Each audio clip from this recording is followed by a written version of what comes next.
Alright, hello, what's up mga lods? Nandito na naman ako, Jancy Moto. So nagbabalik mga lodi. So pasensya na, hindi tayo masyado nakakapag-upload ng video, no, kasi sobrang busy talaga dun sa sa work ko. Lalo na pag itong December talaga, grabe. Pero ngayon at least halos tapos na lahat na no, ng mga event. At puro day off na ako ngayon, so makakagawa tayo ng mga video natin. Kasi nung mga nakaraan, nasabayan pa rin kasi nung nagkasakit ako mga lodi. Pasensya na, hindi tayo nakapag-focus sa pagbablog. So itong video na to mga lodis para sa mga newbie natin. Marami kasi yung nagbi-message sa akin, ano daw ba yung motor na nababagay sa kanila sa isang newbie, yung zero knowledge talaga, no?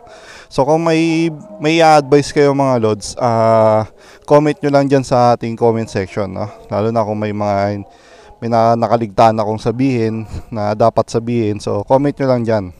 Okay, so tara sagutin natin yung tanong ng iba, no? So ano nga ba yung bagay na motorsiklo o sa ano na lang tayo, sa transmission?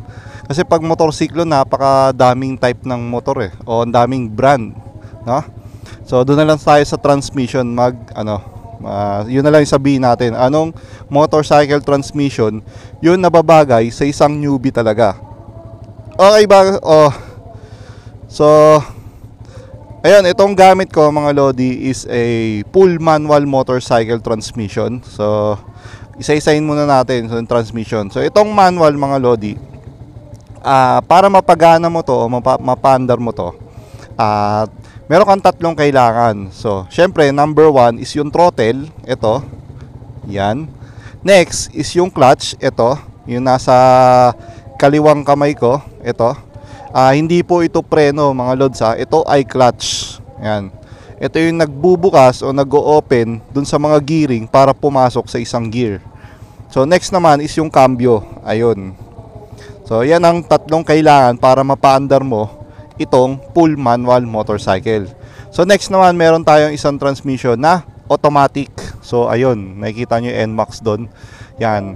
So lahat ng scooter type mga lodi ay automatic. So hindi ko lang alam kung may scooter type na ngayon na manual, no.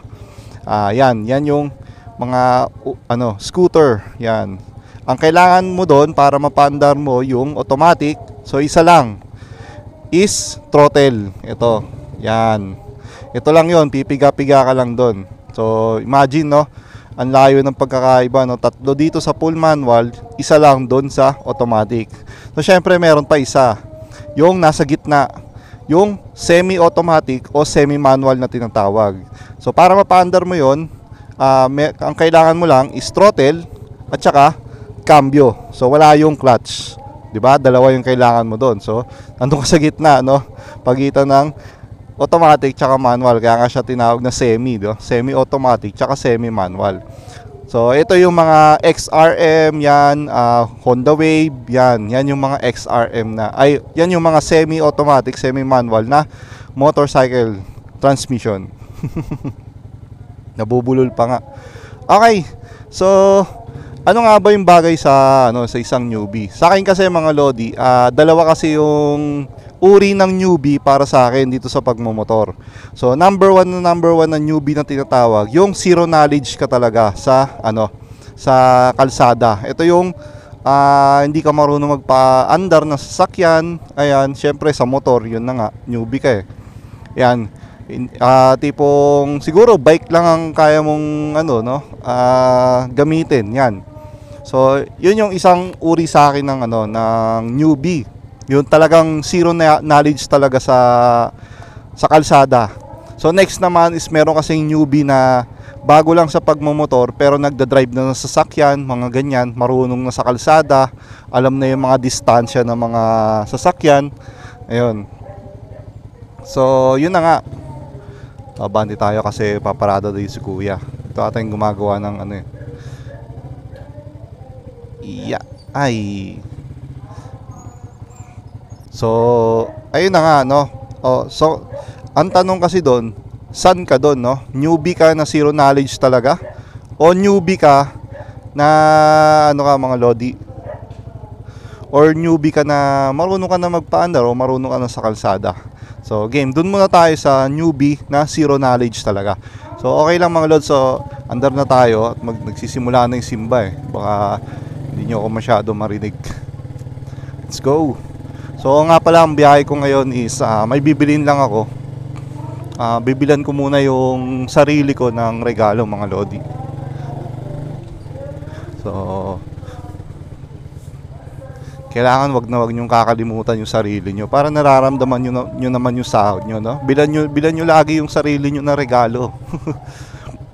Kasi mahirap na yung kinikita nyo is lagi na lang sa ibang tao. Bilan nyo rin sarili nyo paminsan-minsan. Tulad ko, bibili ako ngayon ng helmet. Ay! Char, pinagyabang pa eh, no? So balik tayo sa topic natin, guys. So anong bagay nga ba anong motor yung nababagay sa isang newbie? So start muna tayo sa zero knowledge. Ako, masasuggest ko mga lodi, kung zero knowledge ka talaga, doon ka muna sa automatic. Okay? Pag-aralan mo muna doon sa automatic yung tamang pagbabalanse ng motor, tamang pagliko ng motor, ayan, tamang distansya ng basta tamang distansya sa isang sasakyan. Ayan, tamang paggamit lagi ng side mirror. Yan kasi yung mga dapat mong matutunan dyan mga lodi eh. Yung iba kasi lakasan ng loob talaga, tapos hindi pa gaanong sanay, no? Bigla na lang babanat, ayun, disgrasya ay naabot, nagkakamali, ayun, di ba? So mas maganda pinag-aaralan muna natin, no? Bakit nga ba scooter, no? Kasi ito yung pinakamadaling pinakamadaling gamitin mga lodi. So napakadali nitong paandarin, napaka-relax, no? Yung tipong hindi ka kakabahan mga lods. So kahit baguhan talaga, kayang-kaya nito paandarin. So ang pinakakailangan mo na lang talaga masterin pag ito yung gamit mo is yung kung paano ka liliko ng tama, yan, paano mo babalansehin, yan. Kasi iba yung pagbabalanse sa pagmumotor mga lods kesa sa pagbabike. Yung iba kasi sinasabi, marunong ka naman na magbike so kaya mo nang magmotor. So hindi po, iba pa rin yun. Iba pa rin yung pagmumotor. Okay? So next naman mga lods, kung ikaw ay newbie na marunong na sa kalsada, yan, o nagda-drive ka ng sasakyan, yun, advantage na kaagad yun. So ayun, pwede ka na magsimula agad ng full manual mga lods, no? Kasi marunong ka na no? Alam mo na yung mga paggamit side mirror, alam mo na yung mga distansya sa kalsada, alam mo na yung mga pagliko-liko, tapos alam mo na yung galaw nung ibang nagmomotor. Yan. So alam mo na kung paano easy na lang sa yung aralin to parang ganun or wala ka ng kaba sa kalsada So yun kasi isang kalaban ng mga newbie, yung kabado sila sa kalsada. Yan. Minsan kapag nabusinahan ka na, yan na. Or minsan, ang dami kasi nambubuli dito sa kalsada kaya yan. So mga loads, itong pagdadrive ng talaga, ng manual. Grabe, ang sarap sa feeling kasi, no? Alam niyo yung feeling na na alam mo yung astig katignan sa kalsada, no? Tipong parang biyasang-biyasa ka kasi manual gamit mo Kasi iilan lang talagang nakakagamit ng ng manual, no? Iilan lang yung marunong talaga sa manual, no? Kapag ganito yung gamit mo, parang parang ang professional mong tignan sa kalsada, no? Yung parang feeling pro tayo tapos ang astig kasi. Tsaka kung may plano kang mag big bike in the future, no? So easy lang sa'yo, no? Uy, dami pala mabibilan na regalo dito Yun. So next naman, kung nag-aalangan ka syempre sa sa automatic tsaka sa manual, tapos gusto mong matuto na magkambyo, gumamit ng cambio. So pwede ka naman it's XRM 'yon mga lods. So pwede ka namang gumamit ng semi-automatic or semi-manual na tinatawag. So dito kasi sa semi-manual, so natututo ka ng proper shifting ng gears, no? 'Yon. Yun ang kinagandahan noon mga lods. And napakadali niyang gamitin. So, natututo ka na mag-shift ng gears, nadadalian ka pa sa paggamit. So, actually, madaling gamitin talaga yung ano, no, yung semi-automatic. Diyan nga ako unang natuto magmotor kasi yung unang motor ng kuya ko, XRM, no? Yung SYM pa yun SIM na brand. So, doon ako natuto magpalit ng cambio. And then nag-manual ako kasi natuto ako mag-manual kasi yung tawag dito, yung aking isang kuya bumili siya ng Rouser. Yan, yung 135 pa yon yung kuya na ito. So natuto ako mag-manual doon. So hanggang saan nagustuhan ko na yung manual, di ba? Then ayun, marunong naman ako mag automatic. Yeah, dito muna tayo at sarado pa yung shop